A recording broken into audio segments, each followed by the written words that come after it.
Smarter metering for smarter living.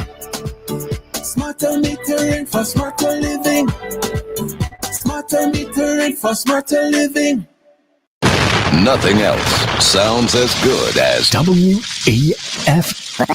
the clean, fresh sound. Activated Mornings on WEFM 99.9 is on now.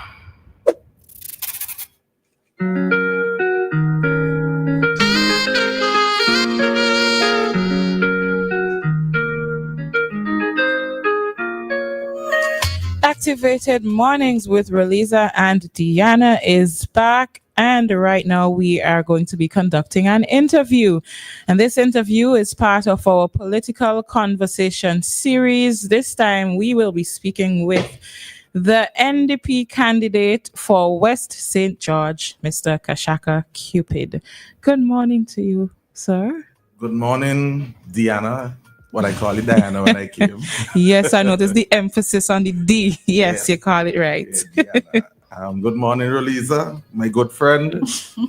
Good morning to the listeners in St. Vincent and Grenadines and those in the diaspora as well. It's good to be here. It's my first time at WEFM.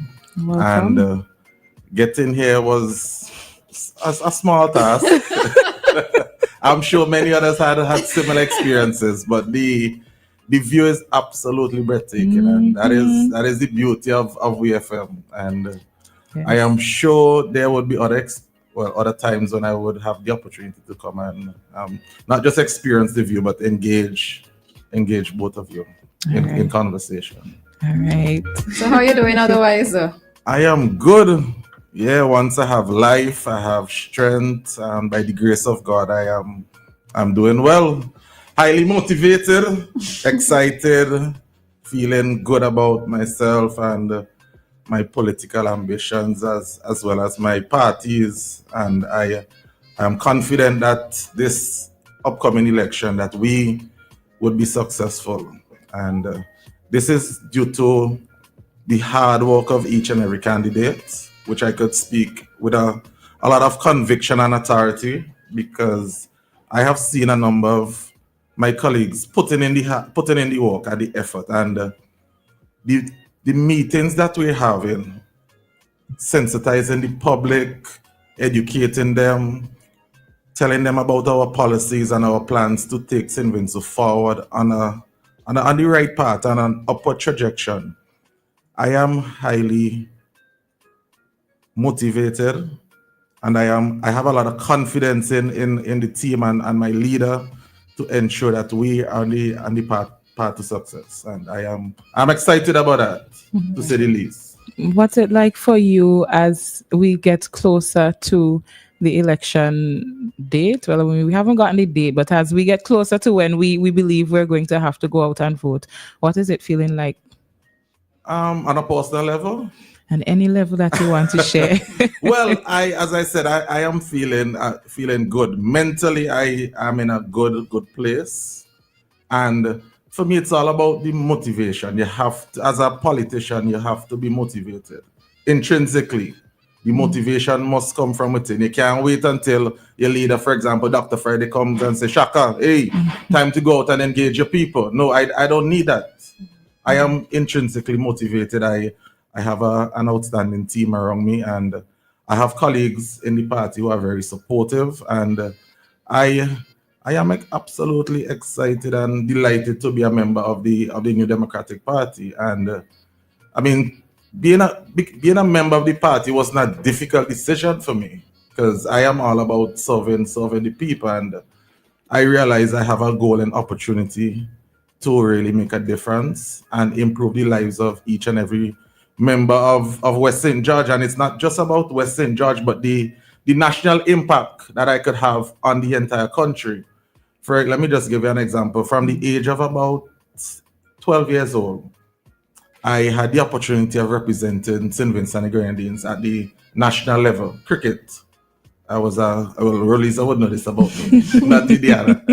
Yeah, cricket was my passion at a very early age. And, cricket is a team sport, right? And because of my strong dedication and commitment to teamwork and the success, cricket, even though it's a team sport, you still have to perform at an individual level. And once you perform as an individual, the team itself is successful because of your performance. And that is what we have in the New Democratic Party. Unlike the other guys, we function as a team and as a collective unit. We don't function as in Dr. Friday comes like basically like with a bull pistol over your back and say, hey, you need to do X, Y, or Z. We know that we have a responsibility to our people, right? And because of this responsibility, we are highly motivated to ensure that we better our people's lives. And that is the fundamental basis why all of us are really contesting. Yeah, and let me just give a special shout out to the leadership of my party, Dr. Friday, to Vice Presidents Major Sinclair Leacock and Nigel Major Stevenson, Honorable Fitzgerald Brambo, Terence Olivier as well. The first three I called, they have been, well, Terence as well too, they have been in opposition for 20-something years. And I have spent about, not less than a year since I'm selected as a candidate. And the type of commitment from my colleagues, it's inspiring to somebody like me who just enter politics. And to make things even a little bit more exciting, to say the least, is that they give you advice, right? And this advice, I mean, I for one, I take advice and I try to improve on myself and whatever I do. And their advice has really been essential to my growth and my development as a candidate. I mean, I'm as you could say, a young politician. I'm not a novice per se, but I'm a young politician. And as Colin Graham would say, one of the new guys on the block. Yeah, and I mean, it's really exciting to really be part of the team. So we're combining youth and experience, and we have a lot of experience in our party. And it's my prayer and once you continue to work together, I am confident that we will form the next government in St. Vincent and Grenadines. And I think the people are looking forward to the change as well. And they're excited about it. Dianna, seeing the smile on your face, like you're excited too. You see you. And I'm really excited. All right, so let's take a step back though, Shaka. Who is Kaschaka Cupid? Because as you say, you are a new entrant into the political arena, right?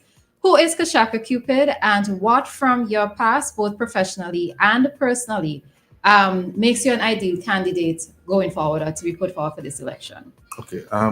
Kaschaka Cupid is someone who is grounded and rooted in the community. I grew up in Fountain. I was born in Fountain, actually, and I grew up and spent, well, you could say practically all my life in the Bel Air area, which is a core part of the constituency. And West St. George is a unique constituency. It has been developing over time, with the last decade or so. And the persons are actually, we're basically transitioning from a kind of rural community to a sort of suburban community.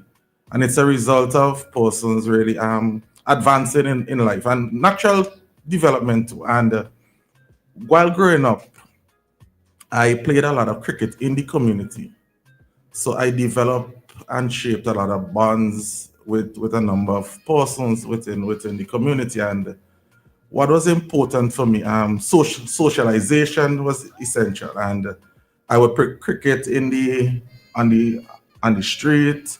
I would go to the Government Methodist School in afternoon, sometimes after school.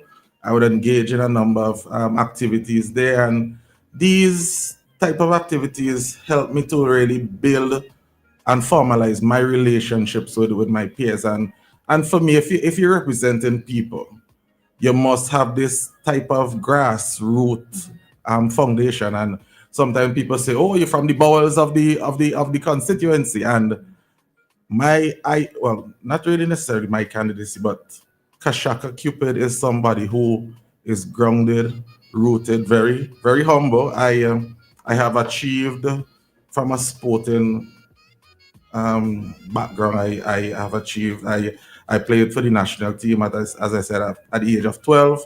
I went on to represent the Windward Islands at the youth level, both under 15 and under 19, and I represented the national senior team as well.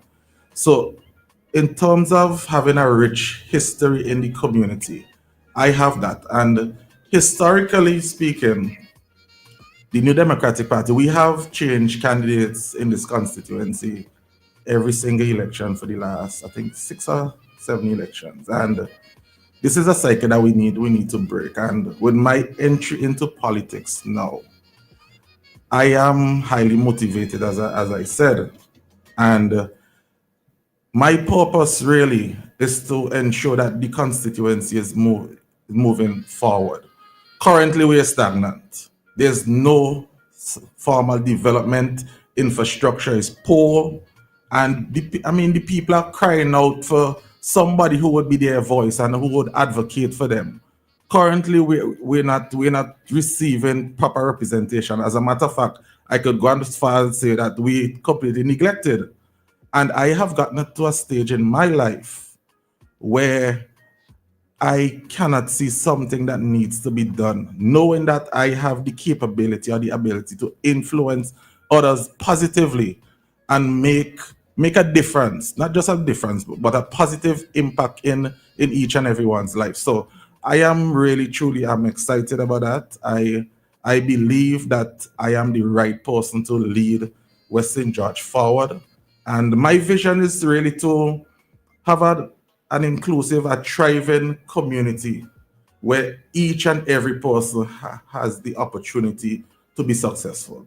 And that is my goal. For me, you must have a vision in order to ensure that you're going on a particular path. And if you have no vision, you end up anywhere. So my vision is all inclusive. It's not about being partisan. You could have supported the ULP in previous cycles of the election, but that is not my concern. My concern is about each and every individual. I do not discriminate against anyone. My goal is to serve the people of West St. George, and I'm absolutely excited about doing so, especially in Parliament. All right. I know 20 years ago, I would not have envisioned you entering into politics, right? What was that push factor for you this year in particular? No, I have grown into the post I am today, and I have realized I have a gift, and I build relationships fairly easily. And the current state of the country, I saw us going in the wrong direction since around 2005 when I studied at the University of the West Indies in Barbados, Cape campus. And I remember during that election, I was listening to the results, and the ruling party would have returned to office 12-3. And I think the constituency, East Kingston, was extremely close. So when the results were being called, you were even saying it could be like 13-2. Only the Grenadines would stay faithful to the New Democratic Party.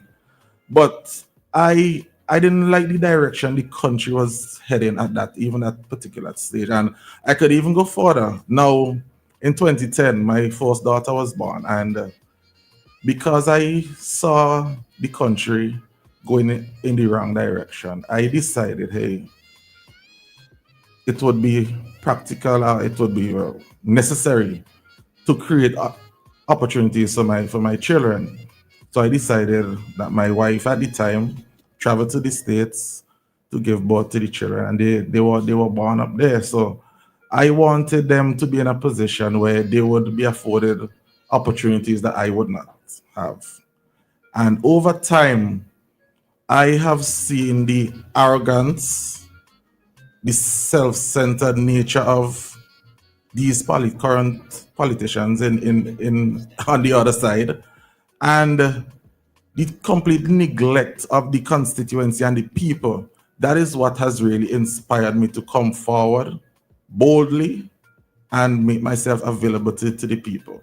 I mean, my slogan is Cupid Cares, and for me, when you care about people, you don't just say it, you demonstrate it.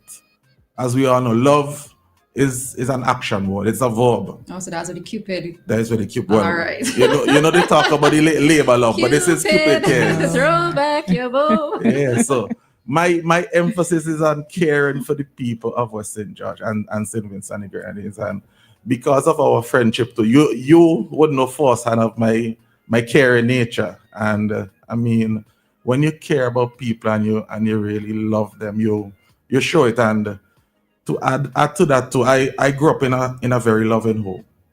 This year will be 50 years since my parents have been married, and I mean, we want to celebrate on different fronts.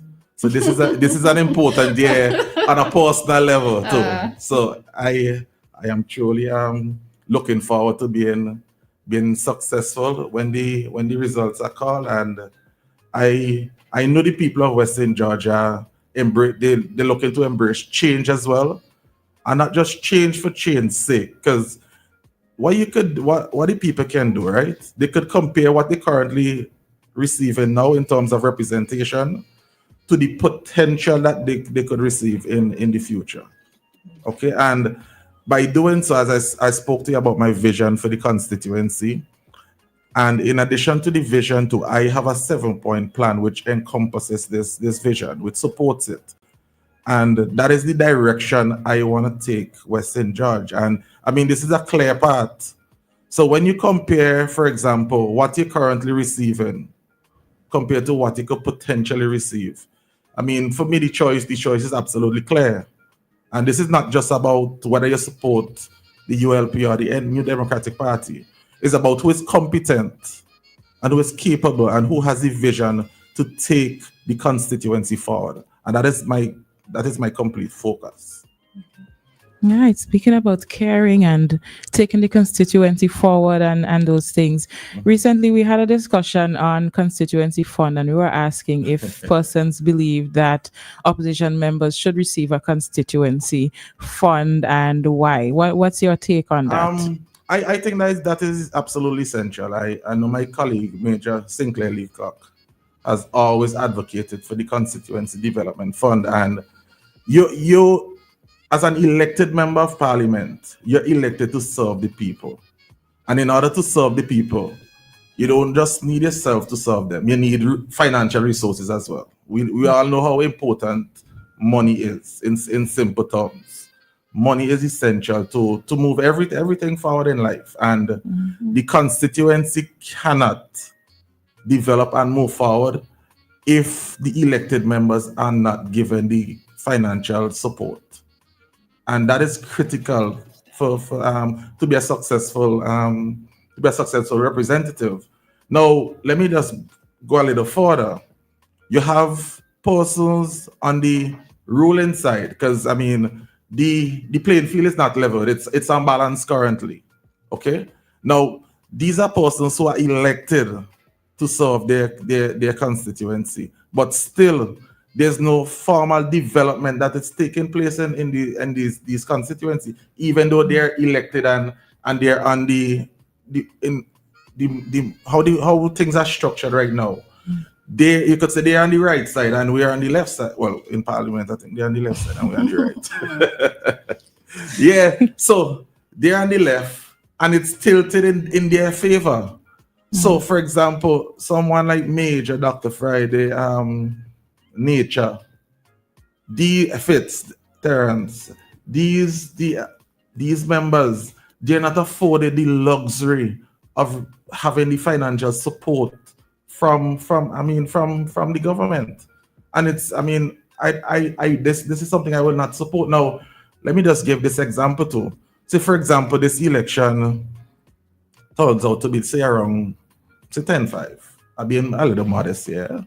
I'm going easy. 10 in favor of? I mean, Well, you had to say it. I want to hear you say it. No, 10 in favor of my party, the All right, Democratic Party. Go ahead. Yeah, I thought that was a little obvious. Yeah, so say for example, we have 10 seats. They have 5. We would create a constituency fund where those 5 elected members from the Unity Labour Party, they are afforded resources to engage in community activities Also, this and is something community development. that is has been discussed and will be put in place. Well, we have discussed it, yes, but I mean, I think if you really want to move your constituency forward and serve your constituency well, you must have access to resources in order to do so. Okay. And we're not supporting partisan politics. We have to be all inclusive. Hence the reason why we're inviting a number of persons on the other side to come over and join us too. Because it's about St. Vincent and the Grenadines and who It's not something poaching, but go ahead. who has the best policies to really take the country forward. And for me, that's an absolute no-brainer. And I mean, when you could compare 15 capable, competent individuals to basically one person who has been governing for the longest while, I mean, 15 greater than one, right? Simple maths. And I know even the persons in the children in kindergarten, they know it's a no-brainer too. So it's yes, I mean the constituency fund is essential for the growth and development of not just the constituency but the country as a whole. Because when you look at the roads, because I am for one, I am big in terms of community groups and community-based organizations too, and that is how you get the best out of in terms of serving the people. You must be supported by capable and competent people around you. So my goal is to create. I actually have 5 community-based groups that I have developed already. So it's just a matter of being elected, getting them registered with SIPO, and putting a proper structure in place, and there would be proper accountability and so forth, and transparency, where resources would be funded into the various groups or organizations, and they would do community development projects. For example, if a side road needs to be done, or a back wall in somebody's in the area, in the community-based organizations would actually be the ones in charge of that, and they would report back to me and give me updates and so forth. So I think that is how the constituency needs to really function, and we're not functioning in that particular way currently. Okay. All right. So I know that there are persons who are trying to call, but let's just get another question out, and then we would open the lines for calls, right? Shaka, you spoke about a 7-point plan, but we know that during this time, as candidates, you're going around, you're making promises, because you want to be elected. But what can your constituents, I only asking for 3. What are the 3 things your constituents can hold you to in this interview should you become elected? In terms of projects? In terms of whatever it is that you're going to be doing in the constituency? I think what I have proposed is they're absolutely realistic and achievable. For example, Western Georgia is highly agricultural and sporting. Okay, so the focus will be on agriculture for one, because agriculture affects our food security and our ability to take care of ourselves. And if we are unable to take care of ourselves not just as a constituency, but as a nation, we will be left wanting. That is the reason why our import bill is so considerably high. So we're going to focus on agriculture, prioritize our farmers, because I have heard a number of complaints about farmers basically getting access to their produce. For example, in the Fenton Road now, Fenton Mountain, a number of farmers have complained to me because their vehicles were damaged as a result of the condition of the roads, the deplorable state. And I would ensure that proper infrastructure is in place so that farmers could have access to their lands. So infrastructure is one. You could count on me for that for sure. I'm writing them down. Listen, when you're elected and using them things back. Because for me, motorists are highly affected by this. Not just the drivers, but you could say those on P2 as well. Because the other day I nearly twisted my ankle. I was at a funeral at the Glatidens Tabernacle in Gomi, and the road is like you're in gullies. Yeah, the road is absolutely terrible. And I mean and that's right in front of a church. Eh? So, and the members they really should be up in arms for that. But in addition to the infrastructure and the proper roads, and not just roads, but the maintenance of them, that is essential, along with drainage. That is highly important. And also what I want to do though, there are strategic areas in the constituency. I want to ensure that there are bus stops, covered bus stops, because there may be occasions when an unexpected shower comes and there's no way to shelter. So that is something I want to do as well, and I want to partner with the private sector with this initiative too. The public sector, private sector partnership, that is fundamental to ensure that there's continuity and there's involvement. That's the right thing. Involvement, with the private sector. That is important. Also, as I mentioned, the sporting community as well. As part of our mandate, we plan to upgrade all sporting facilities in the country. Sport is not just only there to me on a personal level, but it's there to our party.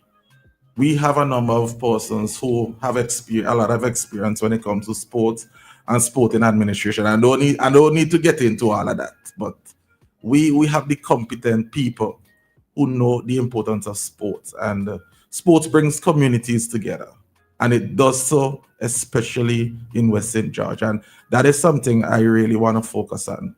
And we also plan to upgrade the facilities by ensuring that we install lights as well too, because we're in an age where you feel when you go outside, probably after the interview, we feel how hot the sun is. So we want to create an experience of persons where even after work they can go to the place, they can exercise, and they could build form exercise groups, build relationships in the community as well. So essentially, and we will be promoting health and wellness too as a nation. So it's a twofold factor really. Also, when it comes to healthcare, this is the third one. Healthcare is also important. You give me 4 actually, but go ahead. Well, it's my 7, you know. Go ahead. No, in order to have a workforce that is competent, they must be healthy, and health is extremely important. The Belair Clinic was recently moved to the community center. Now, from my experience, I know these guys, they don't like to maintain buildings, and they don't like to repair. But my goal is to upgrade the Belair Clinic to ensure, first of all, we have the right equipment. One, we have the necessary supplies to serve our people, and we have the competent staff as well, trained staff, highly competent, because your health is your wealth. And if we do not have healthy citizens, healthy people in West St. George, we would not be an effective and efficient working group. So we need to ensure that our people are healthy. Okay, so those are 4 for you. I give you an extra. All right. So what we would do at this time is that we would open the phone lines for persons to call. The number to call is 457-9997. You can also, that's a direct as well as WhatsApp number. And if you don't feel like letting your voice be heard, you can also type your message. Okay. So the phone lines are open. But while we wait for calls, we would continue with the conversation. Yep. Great.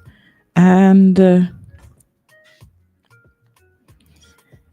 I'm trying to choose my questions wisely so that I don't waste time. All right. Roleza took some already, so that's a good thing, I believe. All right. So we have our call. All right. So after. Hi, caller. Good morning. Good morning to you two ladies and the gentleman there. Hi. Good morning. How are you doing? Sir, I would like to ask you if you don't think the time is right in St. Vincent and the Grenadines to increase the constituencies from 15 to maybe 20. 20. I'm not talking about gerrymandering. I'm talking about increasing the constituencies. No, first of all, it will be practical to have uneven odd numbers, because you have two main parties, right? So if you have 19 or 21. So what? But why though? What's the basis exactly. for What this? is the rationale for it? No, because I mean, Barbados got 30 constituencies. Yeah, but Barbados is Barbados is substantially bigger than St. larger. Vincent. Yeah, no, Barbados is way bigger than St. Vincent, man. I And know. remember, It's bigger, but not a whole lot bigger. No, but if you notice, in terms of our topography too, we're highly mountainous. You're not. So there will be areas which are uninhabited in our country. So that makes development in terms of when you put it on constructing buildings difficult compared to Barbados. And you have considerably a larger population than us too. So I don't think it's really necessary for us to increase the number of constituencies. Because of the topography Mm-hmm. and the population. Yeah. All right, let me ask you this other question, sir. Mm-hmm. If you should lose, and I really honestly believe, although I like Ralph Gonzalez, I don't believe no person had rule in the country for so much time. Mm-hmm. So if you should lose, what would you fall back on? Well, first of all, let me tell you this. I'm not thinking about losing. That is how I would answer you initially. However, you're super confident. No, it don't matter being confident, but why would I think about losing? That doesn't make sense to me though. I haven't, I mean, all my life I have been a successful person. So I don't think about being unsuccessful. No, you never have I'm not finished, you know. I'm not finished though. But go ahead. Yeah, let me just add a bit more to you. Now, say for example, as you said, say I'm unsuccessful, right? What is important for me is that the ultimate goal is that the party is successful. That is important to me, forming the next government. And I believe that I have a clear vision for my constituency. I would review and see where I went wrong, why I was unsuccessful, and see how best I could improve going forward for the next election. So that is what I go. What are the shortcomings I had, why I was unsuccessful, so that the next time I would be better prepared and be in a position to ensure that I am successful. And if you're not successful in your party win, you could become a senator, and that will help you to prepare for next election. Yeah. But I'm not thinking about that. So you never get anything with a defeatist attitude. No, man, that doesn't make sense, man. No, you can't do that remember your mind is powerful too, you know. So once you start thinking about, oh, if I do this and if I lose, no, I don't think about that. All my focus is on winning. Absolutely one thing, winning. I agree. Yeah. Because if you go into a race and the attitude that you can get beat. Exactly. You have in the race. Exactly. And remember, my party has been in opposition for 25 years. So with somebody like me who is new, if I come in with this negative mindset, it could be transferred to other members of the party too. So I am not thinking about anything negative. Absolutely nothing. I am a positive individual. I have always been positive, and not just being positive, but that has translated into my success on a personal level, sporting wise, educationally as well. So I know how to mirror the two and complement the two. And I mean, when it comes to being competent, I know that I am competent and capable of being the next representative. I have absolutely no doubt in my mind. All right, Carlo. So it's just up to the people to decide now. All right, Carlo, we need to entertain other persons, okay? All right, let me just ask you, when the ladies know something. I heard one of the ladies saying how slim she is. I want to ask her, she's also tall. If I'm tall? Yeah. No, I'm not. I'm good height for a woman. Not answering that. She's average height. I'm good height for a woman. All right. Not necessarily petite. Yeah, I'm petite. Yeah, I am. Yes. Okay. All right. Well, you guys have a great day. Yeah, man. You too. Thanks for calling. All right. So we have another call. Hi, caller. Good morning. Yes, good morning, WEFM, and good morning, Mr. Cupid. Morning, morning. How you doing? I like I like your approach of making a serious investment in sports in St. Vincent and the Grenadines Yeah, man. because it can pay a lot of Of dividends. course. Think about it. If we actually, as a small country, put two tennis players, a female and a male, on the international tennis circuit, Mm-hmm. look what that could do for tourism in St. Vincent and Yeah. the Grenadines. Mm-hmm. Look what they could do if they actually reach professional level and start winning. Yeah. Think about the money they could bring to the country. Exactly. Just tennis alone. And the But for prestige too. yes, man, it could pay it could pay dividends. You have a government for 25 years. Mm-hmm. They never make any serious investment in sport. Look, you have the young lady Maloney out there almost had to, I don't know, man. She had to kneel down in the middle of Kingston just to get the government to notice her. It looks so. But I gotta tell you something You know what I too. It's only recently they realize the importance of sports to nation building, you know. It took them My brother, 25 I years know to it. realize that. I mean, My brother, that's why I come in this direction because I've been following you could say I born, eat, sleep St. Vincent politics. and Because I don't think it have a Vincentian in diaspora patriot than and some of us on Facebook. and watch now, we could even go further to say the influence Dr. Shallow has, right, by being president of West Indies Cricket. I myself I am a sporting administrator too, because I'm the first vice president of the local cricket association. Right. Okay. Because of our entrance, well, primarily his. I ain't taking credit when credit ain't due, right? And the influence that he has had regionally and by extension internationally too, and the success that he has, they realize, boy, let me try and basically copy his template, and that is what they're trying to do. But they are late in the game, absolutely late, and they can't fool anybody. In the New Democratic Party, we know the value and the importance of sports to the nation. It's not about the individual, it's to the nation. And watch now, you complement sports and tourism, total game changer. Complete game changer. Man, watch. For 25 years, every era where young people could actually go and play a game, take themselves off the block hopelessly, and they can go and engage in a game. Yeah. We could reduce crime. Sports could reduce crime if it tackled in the right way. Yeah, man. Because there are a lot of youths out there who are idle. Man, watch. Any country that cannot make an investment in the youth, they're going to suffer.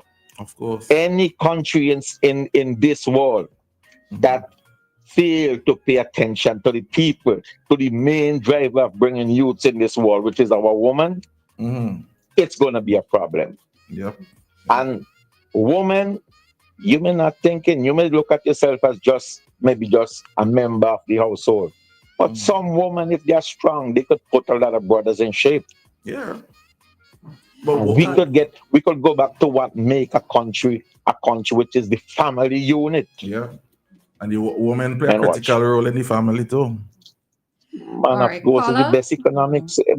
Yes, I live in now. But I'm telling you, my brother. Yeah, man. No, I'm telling you, it's the brother keep me up because at least I like the dialogue and the direction in which it's going on. We mustn't be afraid to entertain dialogue because it's the only time we can grow. Yep. Okay? Have a good day. I appreciate it, all man. Good. Thanks. All right, so listeners, if you wish to give us a call, you have just a few minutes to do so, as when it's 9 o'clock, we have to head out into another segment. You see, you look like you have a question there. Right, so there's a question on the WhatsApp. So the person wants to know if the country is the same from 20 years ago. Have you seen any development in West St. George? And the person says that they're actually from West St. George. With the last 20 years, now the West St. George Secondary School, they're celebrating 21 years today. Yeah, so let me just offer my congratulations to the principal and staff of the school, We're celebrating 21 years. All right, so let's put And a pin in that. We have a caller, so I will Okay. make a note of it and we'll get back to it. Hi, Jeff. Morning. Jeff?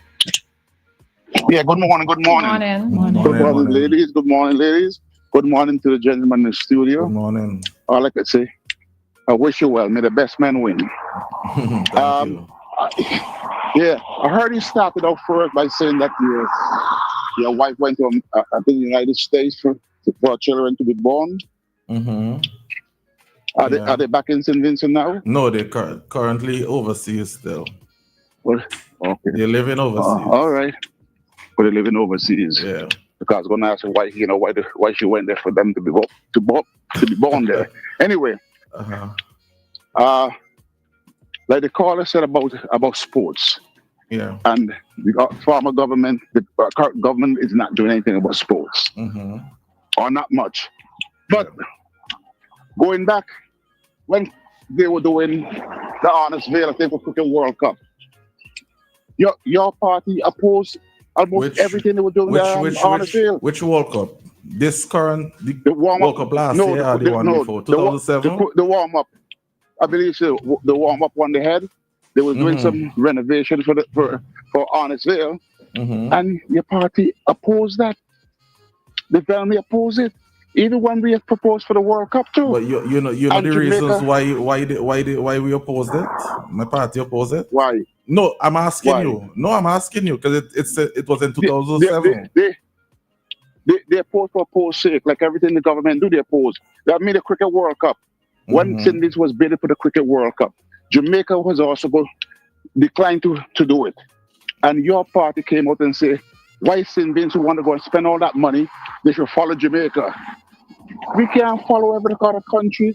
Jamaica already established. No. They say, they're going to use the money for their constituency. And look how successful that World Cup was. Let me tell you something. The difference between the ruling party and our party, our focus will be on people, the development of the people, the sporting personalities.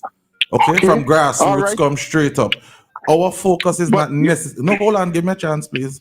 Our focus is not necessarily on just solely infrastructure. You have to marry the two. You must provide the facilities so that the athletes, and I'm speaking all sports, could be successful. You have to create that environment for them. You have to complement the two. You can't just focus on one and neglect the other. And that is what this ruling party has done. And it's clear as daylight. So you're focusing. No, hold on. I'm not finished. You're focusing on the opposition oppose the capital project. Okay. Now what use is the capital project that is would stand alone by itself without the proper with the athletes being offered the requisite support to ensure that these facilities are utilized properly. Does it make sense? But you had athletes in the past who could not get help when your government was there. Athletes like who? Like who? Pamela's Valentine. He was running marathon all over the place. How much help did he get? You got the current president of the Olympics committee. He's been there for how many? Jesus Christ, decade. What has he done to improve athletes in St. Vincent? He's been there. The call about what's his name that running right now. And Shafia. Go down on the knees. Malone and Shafia. Yeah, she has to go down on her knees and beg. Yeah. But you have the president of the Olympics committee. It was his job to seek help for this lady. No, let me do anything. Let me tell you something. Let me just add to this. Right now, I believe sporting bodies and government should work together. Okay? Absolutely. Nobody should work in isolation. Right? I totally agree with that. And I am a member of the local association. I could speak. I could speak convincingly and with conviction about from cricket. Right? We do not receive the requisite support from the government. Okay? In terms of I'm not speaking necessarily about financial support. But when it comes to dialogue and working together and partnering with each other, that is missing. And I am certain other sporting bodies could attest to this fact as well too. Yeah, we don't receive the requisite support. For example, the Minister of Sports. Do you gonna ask for support? Do you gonna ask for support? Do you do anything? Because of course. The other guy who is president, I know the other guy, Keith Joseph. He's president for donkeys of years, but he probably refuses to go and ask the Prime Minister. But the government need to have an open door policy for the sporting organizations. I'm sure they do. I'm sure they do, because this guy's on the radio all the time criticizing the Prime Minister. That's why he don't want to go and do that. Okay. All right, Jeff, that was the last point slash question. The last question, where are you guys going to get all this money to do all that you all want to do? And I thought because a lot of traffic. Okay, all right. I'll listen offline. Okay. Shaka, where y'all finding the money? We finding the money? Not out of the sky for sure. Now, we have 4 pillars on which we plan to grow our economy, okay, and expand our economy. Currently, this administration, they're all about borrowing. Borrow. You never hear them talk about investing in agriculture, recently, I think they had some consultation yesterday when it comes to tourism. Now, we have 4 pillars, as I said. Tourism, the blue economy, the new economy, and there's one I missed. The blue economy is into... Oh, for you mean? Yeah, okay. that one slipped me, yeah. No, our 4 pillars, okay? We intend to develop a focus and invest in our 4 pillars. Agriculture is the one that I'm missing too. Yeah, agriculture, right? Blue economy, tourism. Agriculture is the one I'm missing. The new economy, actually. Currently, this government, we're not investing in our productive sectors, okay? And when we invest in our productive sectors, essentially, we expect our economy to expand. Okay, so more jobs would be created. That is one. There will be more money circulating in our economy as well. So there will be more disposable income for each and every individual. So having said that, we understand there will be challenges, but we have to invest in these sectors. For example, our fishing industry too. When we invest in our fishing industry, we plan to expand the fleets and support our fisher folks, because there are vast this year's vast out there. And I mean, we could see the beauty from WEFM too. And I mean, there are untapped resources that we could really invest in. And once we do that, our economy would grow, and we would see growth and development, and not just development, but sustainable development in our country. And that is what the New Democratic Party is all about. I think so we need to sort of wrap up. You had another question? Just one final one, but you can go ahead. All right. If I remember correctly, are you and Curtis relatives? Yes, we are. All right. And you are coming up against Curtis, who is on the ULP side, right? Yeah. He's currently the elected representative for that party. That should say something, eh? So, no, hold on. let me give you my question, right? So what we tend to find is that around election times, politics divides individuals. It breaks up families, right? In your case, you are both cousins and you are on opposing sides. What advice would you give to persons, family members in particular, around this time where we allow politics to divide us? What advice would you give to persons? My advice would be to think about your country first. This is not about the individual, not about the party. This is about St. Vincent and the Grenadines. And I mean, we're in a situation where we have access to information, loads of information. Read, inform yourselves. And I mean, the evidence is there. I mean, I am a new candidate. I haven't had the opportunity to represent the people. This is just doing the comparative analysis, right? My opponent, he has been elected. He has been tried, he has been tested, I ain't gonna get into the other part of it, but I know the result, and I believe the people know the result of his representation, right? I do not see a lot of positivity from it, and I'm being, not just because I'm the candidate for the New Democratic Party, but that is one of the main reasons why I entered the race. The first caller mentioned about losing, right? It's not about just about whether they win or lose, but it's about representing people and what people deserve. I mean, what these politicians do, and I mean, I am one too, but I'm not a I was going to tell you, tread lightly. Yeah, I'm not a seasoned politician, but some of the elected members, especially, well, I'm speaking on the other side, the Unity Labour Party. They have set a bad precedents when it comes to representation. I remember last election, the Prime Minister said, "Oh, there have been complaints about my colleagues." Well, obviously you would say comrades then. My comrades, the people say, "Oh, they're not representing them, da, da, da, da, da." But I am going to ensure that they go in the constituency and represent the people. That is last election. Now, this election, you come in to tell the people the same thing again when you have failed them miserably. That is absolutely unacceptable. And when it comes to representing people, you have to put people first as a politician. You can't put yourself first. It's about the people first. That is the approach you must take. And I mean, it's not rocket science. I got involved in politics for unselfish reasons. It's not about whether I come in here to satisfy my own ambitions. It's not about me.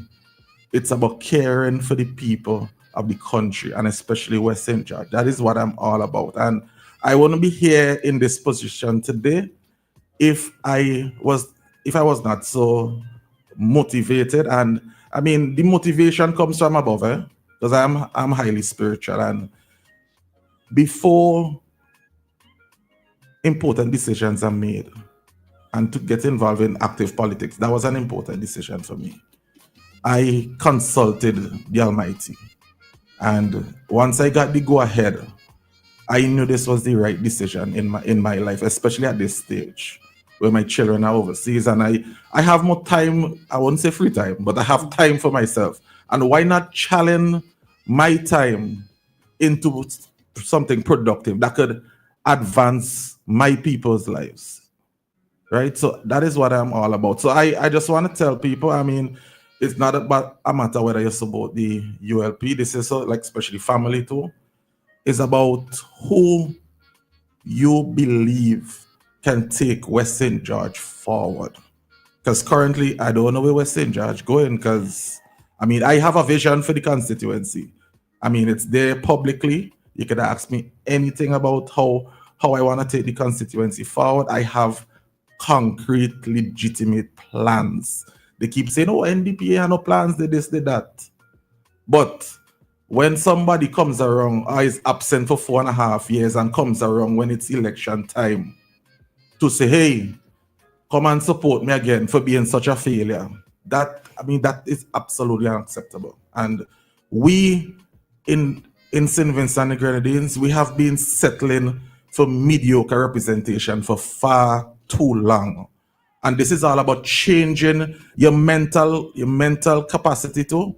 It's not about Unity Labour Party or New Democratic Party. This is about St. Vincent and the Grenadines and taking our country forward. It's not, and it's all about the representation and about serving the people. That is what Kaschaka Cupid and the New Democratic is all about. We're here to serve the people, not individuals. And I can assure you, we would be there for our people when we are elected, not just around election time, but throughout our tenure, which includes 365 days. You multiply by 5, probably 17 something days in the year. All right, so we will stay right there for today. This brings us to the end of our conversation, part of our political conversation series. And this time we spoke with Kaschaka Cupid, who is the NDP candidate for West St. George. Thank you for joining us this morning. Well, before we even head out, I just want to give you the final word. What do you want to leave with the listeners? What is that final thing that you want to leave with the persons? Probably to encourage them to come out and vote, or anything of that sort. No, I just want to say that the New Democratic Party, we have concrete plans to take St. Vincent and the Grenadines forward. We are committed to developing and advancing our country. We have 4 pillars on which we want to grow our economy. Because at the end of the day, our economy needs to grow in order to function adequately. And our focus is on our people, advancing our people, investing in our people. And we are on the right trajectory. And with your support, that is the only way that we could move our country forward. I have traveled to other Caribbean islands, especially Windward Islands recently.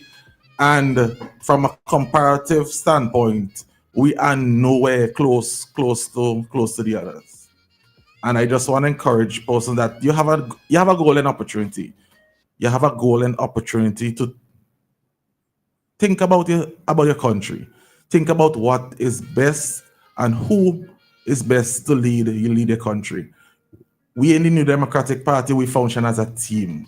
We are 15 candidates, capable, competent, highly motivated, and we have only one mission, and it's to serve the people of St. Vincent and the Grenadines. Thank you. All right. So the thing, though, Shaka, is that I didn't get to ask all my questions. I believe Dianna. Well, yeah, invite me again. And so I just want to say that, and there are still questions coming in on the WhatsApp, right? So okay. I'm going to make a note of them. Even Raman had a question here. Morning, Raman. Tell him go back.